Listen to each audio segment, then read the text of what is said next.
Beneath the waves off Northern California lives a rich, multi-layered forest.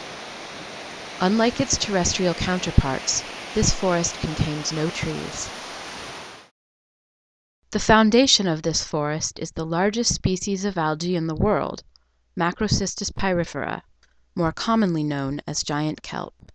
Kelp forests are found in temperate and polar regions off the Pacific coast of North America, where waters are enriched by seasonal upwelling and currents. They can also be found in similar regions in the southern hemisphere. Kelp forests also contain large populations of bull kelp, other species of Macrocystis, and smaller understory species of kelp. This distribution varies with wave action, temperature, and nutrient availability. Diploid sporophytes extend from the rocky sea floor, through the understory, and up to the sunny canopy layer at the surface. These massive perennial plants can live up to 7 years. Air-filled nematocysts keep the wide blades afloat at the surface, where they use the sun for photosynthesis. The blades in the canopy and all the way down the stipes absorb nutrients that are made available by upwelling and wave motion.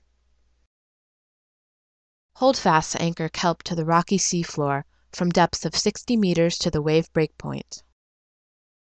Just above the holdfast are the kelp's reproductive blades, which produce zoospores. Zoospores settle on the rocky bottom or move with waves and currents. Once they have settled, they develop into tiny haploid gametophytes. A female gametophyte produces a single egg and pheromones to attract sperm that develop from male gametophytes. Once the egg is fertilized, the resulting sporophyte grows from the female gametophyte. Macrocystis pyrifera does not prevent self-fertilization like many other species do, even though the resulting offspring will not thrive.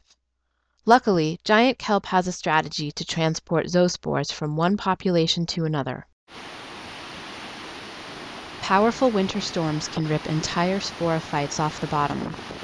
When one is ripped out, it can take several others with it to form large jumbled masses of several individuals.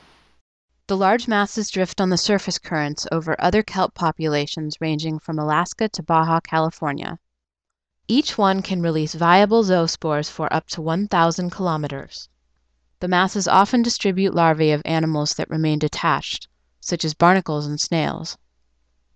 The kelp may wash up on beaches along the way, providing habitat and food for other small animals. Without the dense canopy that existed before the storms, sunlight finally reaches the bottom of the kelp forest. The tiny sporophytes begin a period of rapid growth, aided by the nutrients that have arrived in the seasonal spring upwelling.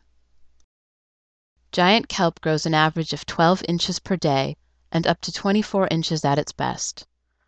This is fortunate considering how many animals chew on its fronds. Even humans take advantage of this growth, harvesting kelp to use as food additives. By September, the canopy has reached maximum density, and understory species must survive with very little light. The kelp forest thrives in late summer when there is a maximum diversity of species. The forest is full of juvenile rockfish and hundreds of other species, including sea otters. Otters play a critical role in the health of the kelp forest by controlling the sea urchin population.